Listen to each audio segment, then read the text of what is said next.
international corporations or pollution on a larger scale or I industrial. mean about the local pollution, because the people that they see the government is irrelevant to them. They don't. The government is not supposed to let us bring in anything to clean anything, and they cannot do that. So they don't care about it.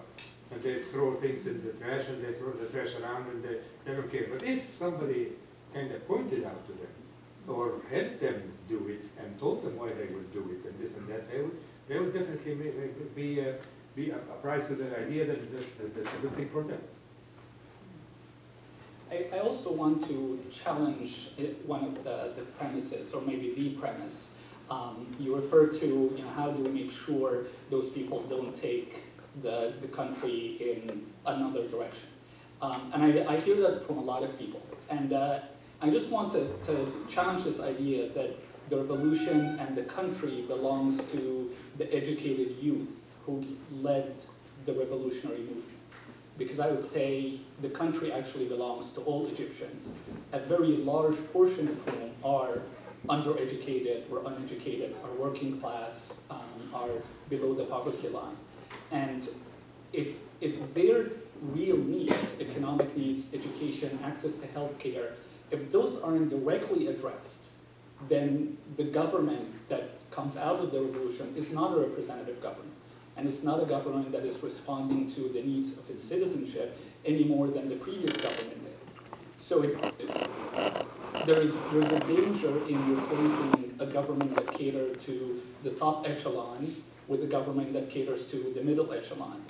And in both cases, ignore a large portion of the country. And I hope that as political parties form, that they don't just think about bringing ourselves and our ideas to the villages, but rather listening to what those people need, understanding it, and then coming up with joint solutions that address those needs.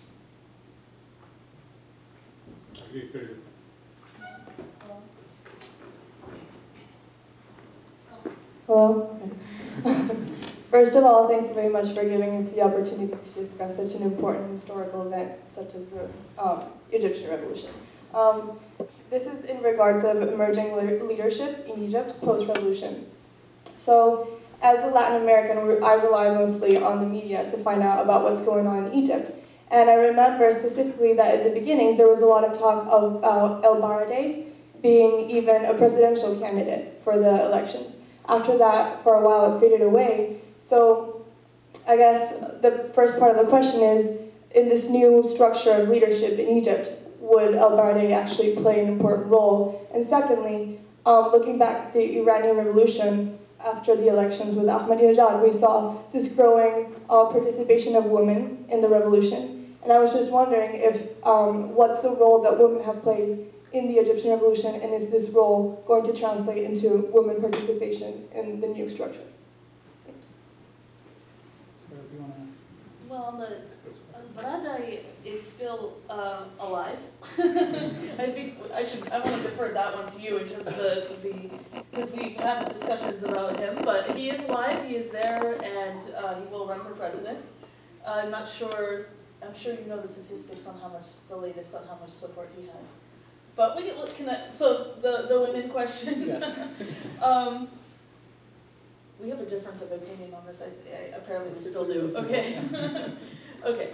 But as for the women question, I think, well, clearly women participated in the revolution, just in the sense of sitting in Tahrir Square and organizing. I think that the role of women post-revolution is one of those push-pull issues that Dr. Anderson was talking about. You remember the women who tried to protest about 2 months ago now, who were attacked by the military. And this is sort of, one of the things that I think many, some of the thinkers from the Arab world are grappling with. Exactly what is the role of women in a new cultural post-revolutionary situation? I'm not sure that, that's something that I wanted to put to the audience and to everyone who understands Egyptian culture and society. I don't know, I think it's still very much up in the air.